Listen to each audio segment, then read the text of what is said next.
Britain's best-known UFO sighting occurred in 1980 and involved United States Air Force personnel from 2 military bases in the UK.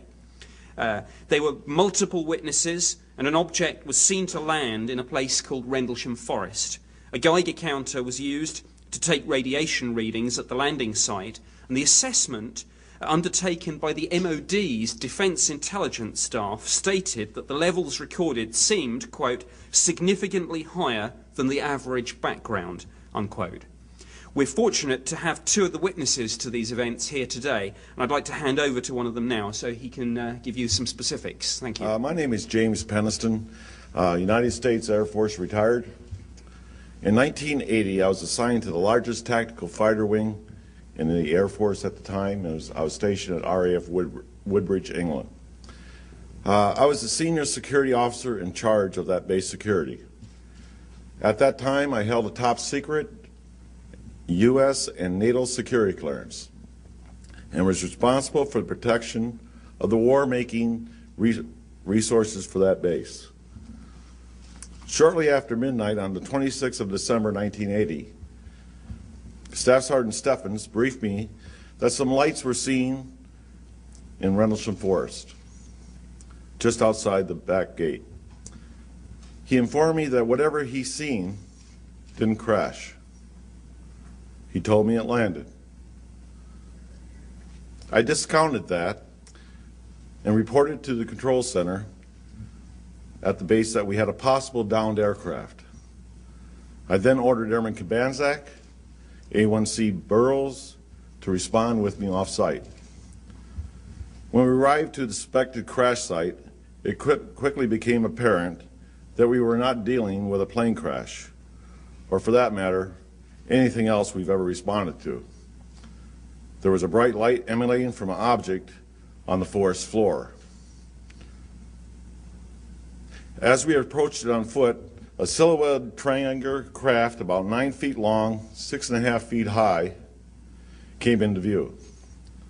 The craft was fully intact and sitting in a small clearing just inside the woods. As the 3 of us got closer to the craft, we started experiencing radio difficulties. I then asked Airman Kabanzak to relay the radio transmissions back to our control center, act as a relay. Burroughs and I proceeded towards the craft. When we came up on the triangular-shaped craft, there were blue and yellow lights swirling around the exterior as though they were part of the surface. The air around us was electrically charged, and we could feel it on our clothes, our skin, and our hair. Nothing in my training prepared me for what I was witnessing.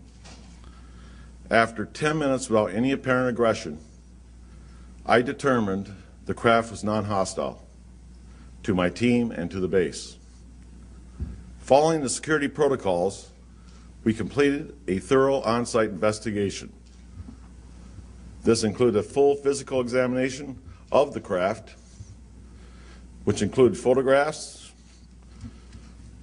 and my notebook entries that I had at the time, and relays with the radio through Airman Kabanzak to our control center. Those were required. On one side of the craft, there were symbols that measured 3 inches high, and they're approximately about 2.5 feet long. These symbols were pictorial in design. The largest symbol was a triangle and was centered in the middle of the others. These symbols were etched in the surface of the craft, which was warm to the touch. Even though it looked like black onyx, it felt like metal. The feeling I had during the encounter was like no type of aircraft that I've ever seen before. It was in the Jane's Book of Known Aircraft or anything I've seen since. After roughly about 45 minutes, the light from the craft began to intensify. Burroughs and I then took a defensive position away from the craft as it lifted off the ground without any noise or air disturbance. It maneuvered through the trees and shot off at an unbelievable rate of speed. It was gone in a blink of an eye. In my law book that I have right here, I wrote, speed, impossible.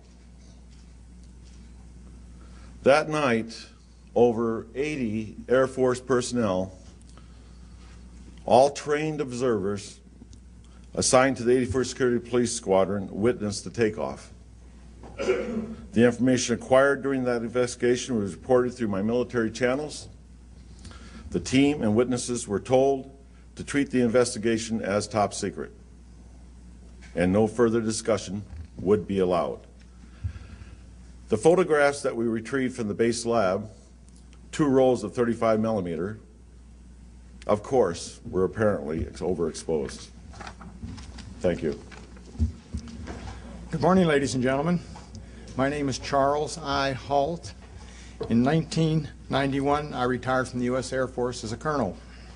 I was base commander of 2 large military installations, and at my time of my retirement was director of inspections directorate for the DoD Inspector General.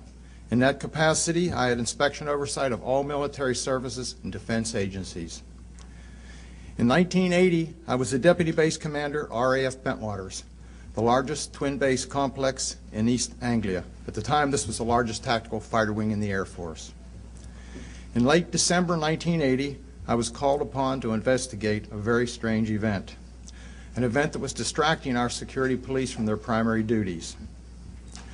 Early on the morning of 26 December 1980, our police patrolman discovered strange lights in the forest east of the back gate at RAF Woodbridge. 3 patrolmen were dispatched to investigate. They reported a strange craft, triangular in shape, sitting on 3 legs.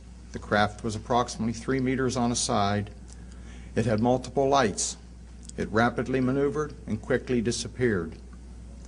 I was not immediately aware of all the details, only being told of strange lights, and I assumed there was a reasonable explanation for this.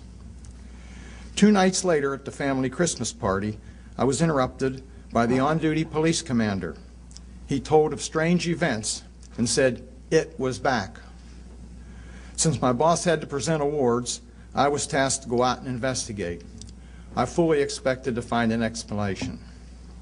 I took 2 senior patrolmen with me, a disaster preparedness expert, and the reporting on-duty police officer. At the site we found 3 1.5-inch indentations, triangular in pattern. Now today I have a plaster cast of one of those 3 indentations. And as you can see, it's about 1.5 inches, maybe 2 inches deep, and about 9 inches across. An interesting point is that the forest floor there was very hard-packed sand. In order to make 3 impressions of this nature, it would have had to have been a very heavy object. We discovered mild radiation and evidence of broken branches on the trees. We suddenly observed a very bright red-orange object. It was oval and with a black center. It reminded me of an eye, and it appeared to be winking or blinking. It maneuvered horizontally through the trees with an occasional vertical movement. When approached, it receded and silently broke into 5 white objects. We moved out of the forest and onto a pasture and observed several objects in the sky, multiple objects to the north. They changed shape from elliptical to round. Several other objects were seen to the south. One approached at a very high speed and sent down a strange beam right at our feet. It was different than an ordinary light, and it didn't radiate. It was more like a laser beam. Another object sent down beams of light into the weapons storage area. The whole time we had difficulty communicating with the base, as all 3 radio frequencies that we were using kept breaking up. This activity continued for about an hour. During this entire event, I was fortunate to have with me my small pocket recorder. It's a little linear recorder that I carried around the base, usually to take notes because I didn't like to write much. So I recorded all the significant events that happened that night. Unfortunately, the tape recorder is no longer functional, but I do have a tape and a good copy of it. I have no idea what we saw that night, but I do know with great certainty it was under intelligent control. I thank you for your attention and will be available for questions after.